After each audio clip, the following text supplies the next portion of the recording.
Taking on the form of like a seagull's energy. Taking on the form of energy that is similar to a seagull. That is one who likes to be by the coastline, but at the same time wants to make himself useful. And ultimately is just trying to develop and navigate a process to be able to figure out his coastal routine. And that's sort of what we're trying to get down to today and get into the bones of sorting out. In the meantime, in terms of today's podcast, is what we're trying to get to doing over on the other side of the seas, on the other side of the planet, from where we're at the current time. We're trying to sort of mix up a few things into the pot and try to be able to cook something up so that hopefully we can be able to have something to sell over there in terms of baked goods. Whoa! In the Asian side of the world, yeah, going from the US side to the Asian side, we'll have to see how it kind of goes, but we're trying to bake up a little something in terms of like a hedge fund in essence that we're trying to sell to like a friend in essence in Vegas, and if that falls through, which there's a very good chance that it's not going to align in that department or in that region or in that section or in that area, territory. So ultimately, if I am going to try to be able to sell this item in Hong Kong, that is sort of the game plan, to be able to try to stepstone after that conceptual plan,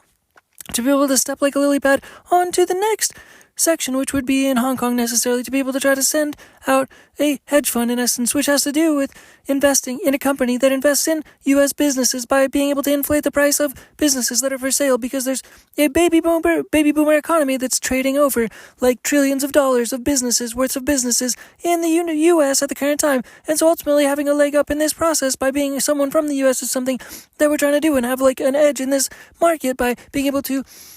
develop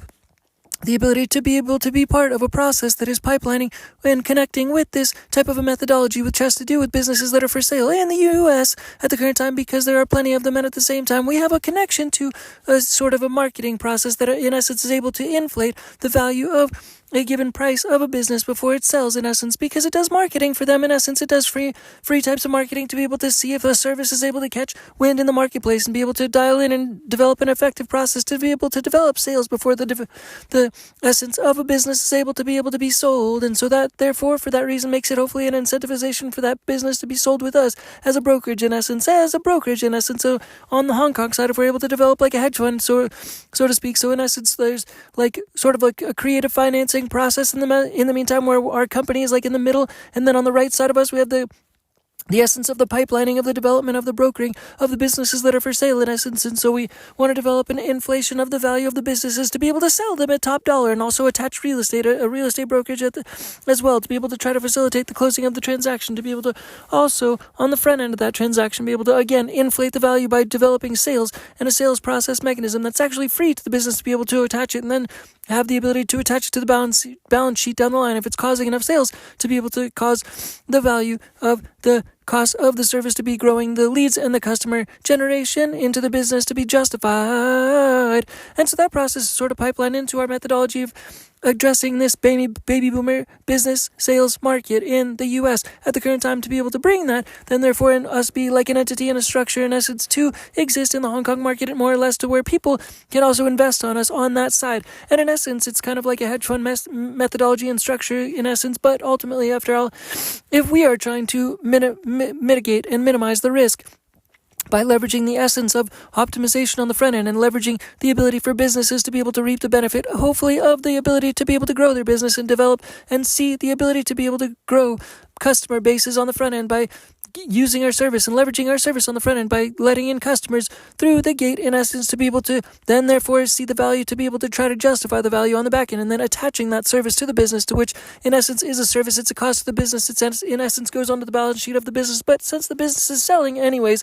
then we're trying to get a higher price for the business because of those sales that are happening. And then at the same time we're developing a higher generation and regeneration of a momentum of more momentous sales, so that in essence we're doing a turnover, like with many of these businesses that are happening where we're buying and selling them at a higher rate because we're increasing the value and also packaging the businesses that we're able to develop into different packages and different roll-ups by developing connections with different people that have the methodology to be able to develop these packages as well fundamentally, and have a packaging person and packaging people within our brokerage and brokers that are able to broker packages and packaging packages of packages for us to be able to resell these packages to other sets of businesses in essence. And that is the sort of basic methodology of the turnover for the business structure in terms of the hedge fund, more or less. But in terms of investment, we're trying to develop capital raising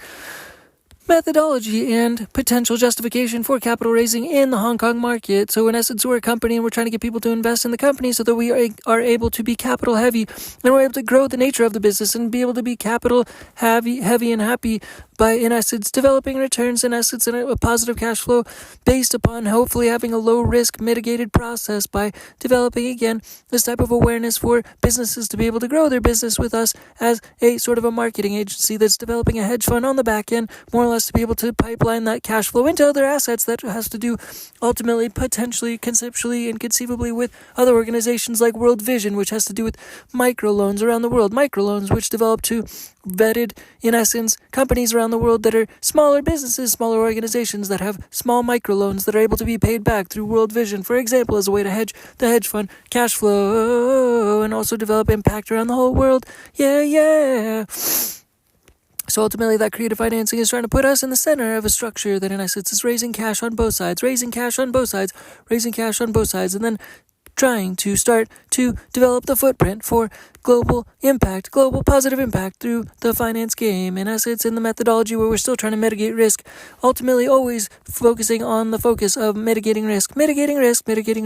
after all. And if that is, in essence, not necessarily functional, then there's the interest to try to do recruiting in Japan, in essence, because they're trying to recruit like 600,000 foreign workers every year in Japan, in essence, and they're not necessarily getting to those targets necessarily. So doing that almost on the side for myself as a job as a recruiter in Japan would be an ideal way to go about things if it is possible to align with that paperwork to be able to pipeline into that functional structure of society, if that is a way to earn extra income and be able to add more bottom line value to the business after all. But there's only so much time in the day, so we're actually really just trying to focus on consolidating and optimizing time in the best way possible going forward. Yeah. So in addition to that one, we're also leveraging conceivably the ability, to open up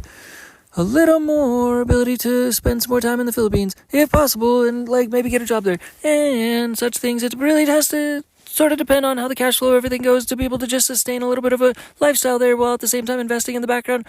So it is a matter of one thing at a time, and also maybe opening up a shop there at the same time to be able to have a skateboard shop at the same time. So we're just trying to suss out these location interests as well over there. And also yesterday I mentioned that we're sort of updating the name of Dinky Tech to Dink Tech, so it's more friendly for the clothing brand. And at the same time we're trying to develop connections to give in people for developing partnerships in clothing,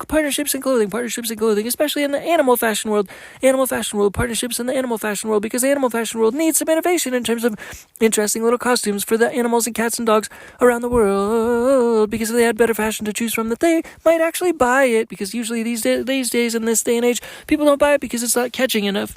fetching enough for what the market should demand, like in the fashion market for people. People buy fetching items and gear to be able to wear and sport interesting items and fashion gear, and we want to try to do that for dogs and cats, but at the same time also for people, and we want to partner for different people and different brands and different fashion brands for people, so we can develop our media around fashion and our media growth process and our media growth strategy around fashion for Dink Tech. So all of our partners like LVMH, Dink Tech is like an LVMH structure at the same time in terms of the fashion market. And like a VC times Supreme and or Palace companies, those companies Supreme and Palace also partner with other brands like AMG, Mercedes and things like that. So we wanted to be able to continue to have that partnership methodology and dynamic to be able to be like an LVMH company, an LVMH brand in terms of the fashion branding process. And also we're trying to leverage Hong Kong as an ability to be able to have that be the staple for the company, to be able to have that branding warehouse and wheelhouse for a place and a location base for the company, in essence, to be able to have a global mindset, a global finance mindset, a global partnering mindset, a global methodology mindset in that place and space in the ocean, when in reality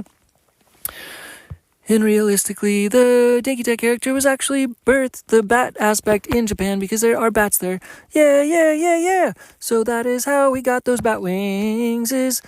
from there. But nonetheless, we're still trying to develop the methodology of developing a shop, which might be in NPH. And so we'll kind of let you know and keep an eye on things and just try to keep you posted as we try to continue to move forward a little bit in time and just try to restructure and also get a computer to try to be able to keep everything organized in the next upcoming weeks and such things. So just kind of keep posted and such things. We'll just try to update and hopefully be able to have a business up in the next few weeks or few months, such things, to be able to start cash flowing and start impact energy flowing and start working towards the direction for making more philanthropy energy in the Southeast Asia region, and hopefully hope to station up in that region for the near and the far future, in the near and the far long-term, short and long-term futures, to be able to try to optimize the global perspective and global enhancement and global implementation for Dinky Tech and Change for Games Studios. Dinky Tech, Change for Games, Dink Tech, Change for Games, the brand methodology, and the new film industry and the new methodology for changing the world with games and changing the nature of business with games, as we try to also coincide and slide next to and in between all of the technology that's sort of unfolding around us in the world. Yeah. Thanks again, Dink Tech, Change for Games. Bye, peace, bye.